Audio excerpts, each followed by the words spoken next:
আজকে রান্না করব মাসকলাই ডালের খিচুড়ি।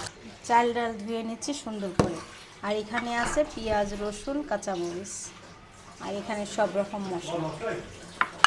এখন কিভাবে রান্না করি এটাই। পেঁয়াজ রসুন দিয়ে দিলাম, আর এখন দিয়ে দিচ্ছি সব রকম মশলা, লবণ থেকে শুরু করে সব কিছু দিয়ে দিলাম। দিয়ে এখন সুন্দর করে হাত দিয়ে মেখে দেবো। এটা হাতের সাহায্যে মেখে দেবো। হাতে মেখে খিচুড়ি রান্না করলে অনেক মজা হয়। আর দিয়ে দিচ্ছি এখন সরিষার তেল। সরিষার তেলে অনেক স্বাদ হয়।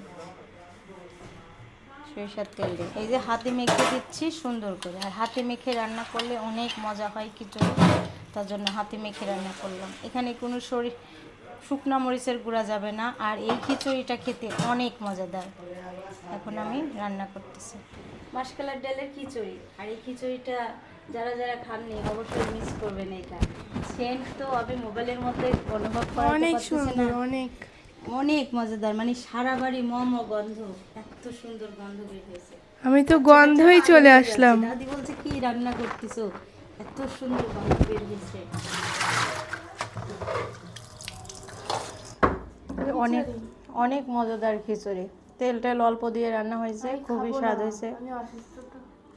মাসকলাই ডালের খিচুড়ি অনেক মজা। অনেকদিন পর খিচুড়ি। আমি অনেকদিন পরে এমন খিচুড়ি পাইলাম, আমার অনেক স্বাদ লাগছে, আমার স্বাদ তো লাগছে, অনেক স্বাদ।